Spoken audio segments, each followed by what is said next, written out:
The council chamber of the Galactic Concord was a cathedral of light and geometry, massive, floating platforms orbiting a star-sized core that pulsed like a heart. Thousands of species met there to settle disputes, sign treaties, and pretend the universe had learned civility. Humans had joined the Concord barely 50 years ago. By comparison, the Ksha Dominion had ruled for millennia.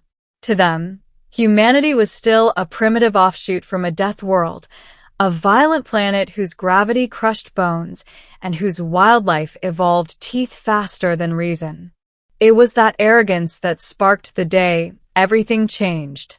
It started small. The plaza of New Geneva Station bustled with traders and diplomats.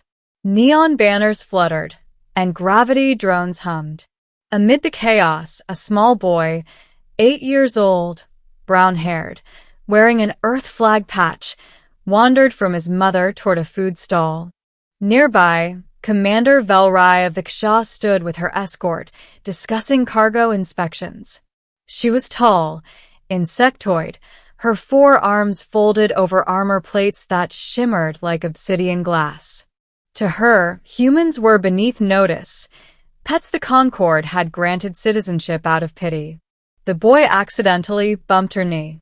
She turned, mandibles clicking. "Watch your path, creature."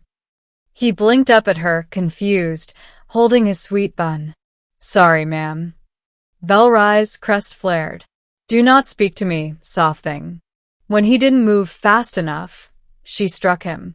The back of her armored hand sent the boy sprawling. His food scattered. A thin trail of blood smeared across the marble floor. For a moment, the crowd froze. Even the translator drones went silent. Then the humans reacted. A security officer sprinted forward, shouting for medics. The mother screamed, dropping to her knees beside her child.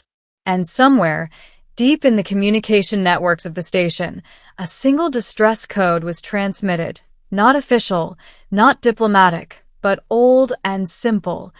Death world priority. Within minutes, every human on the station stopped what they were doing. Pilots left cockpits. Engineers froze mid-weld. Traders shut their stalls. A whisper passed between them. A child was struck. Velrai didn't understand the shift. The humans were quiet, too quiet. She barked at the station guard. "Remove this noise.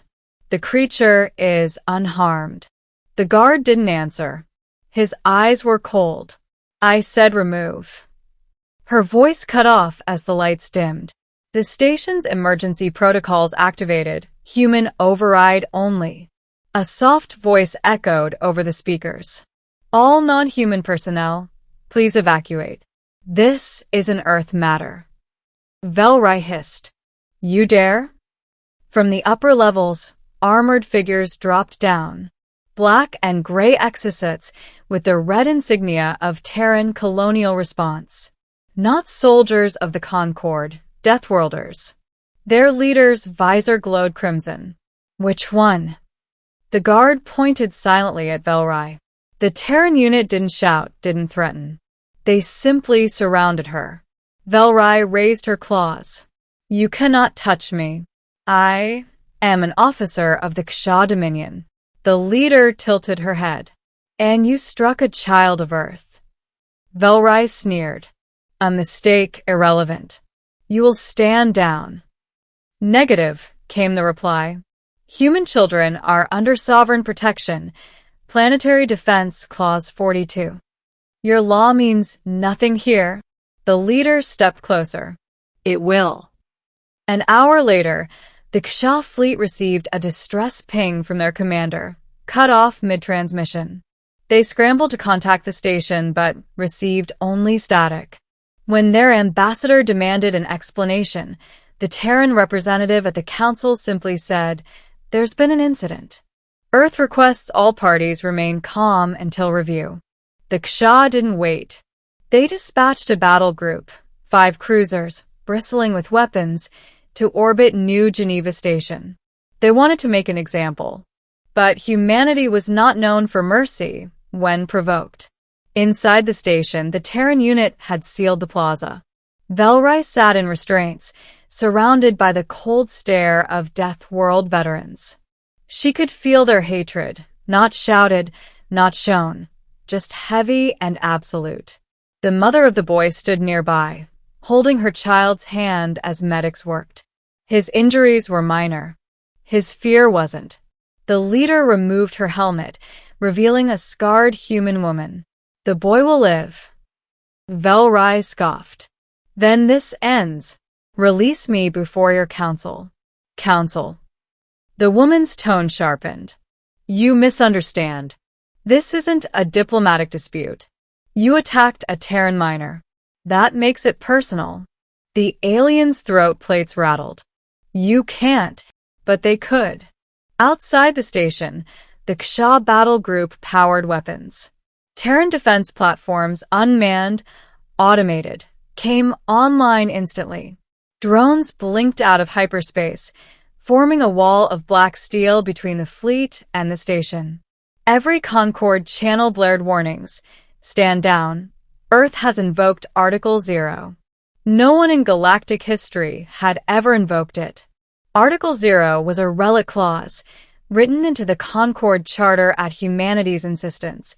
If a human child was harmed by a foreign power, Earth reserved the right to respond outside Concord law. The Ksha admiral ignored it. Empty threats. Fire a warning shot.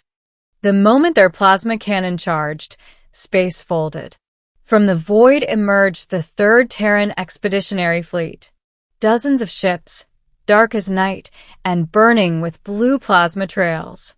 Their arrival displaced space itself, gravitational shockwaves scattering the Ksha sensors. The Admiral froze. They were hours away. "They were already coming," whispered his sensor officer. Because when the distress code went out, Earth didn't wait. On the station, Velrai heard the distant hum of engines through the walls. "What have you done?" she spat. The human commander looked up. "You've brought your fleet here. You think it makes you strong." "Because it does." The woman leaned close. "Not against us." At that moment, the chamber door opened. 2 soldiers entered, carrying a sealed containment field. Inside floated a holographic transmission, live feed from orbit. The Ksha admiral appeared, mandibles twitching. "Release my officer, or your species faces annihilation." The human commander replied, voice steady. "You will return to Ksha space immediately. Commander Velrai is under Terran custody." "You threaten us?" The woman's eyes narrowed. "No. I warn you." The admiral snarled. "Then witness our answer." The fleet fired. Beams of plasma lanced across the void, only to vanish against invisible barriers. Terran ships shimmered, their hulls absorbing the energy like ripples across water. Then the humans fired back. It wasn't light or sound. It was gravity, weaponized and precise. One pulse, and the lead Ksha cruiser folded in on itself like paper crushed by a god's hand. The rest of the fleet went silent. The admiral's voice cracked.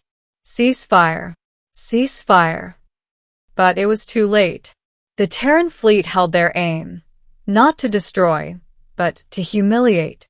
Their next shot severed every weapon array the Ksha had, neatly, without killing a single crew member. Then a transmission pinged every Ksha ship simultaneously. It showed Velrai, in restraints, being escorted through the plaza by Terran soldiers. Behind her, the boy stood, unhurt, holding his mother's hand. The message was simple: justice served. 3 hours later, the Ksha surrendered orbit. Their ambassador kneeled before the Galactic Council, demanding peace. The council chamber buzzed as Earth's envoy arrived, a quiet man in a dark suit, eyes cold as lunar glass. He placed a small data core on the table.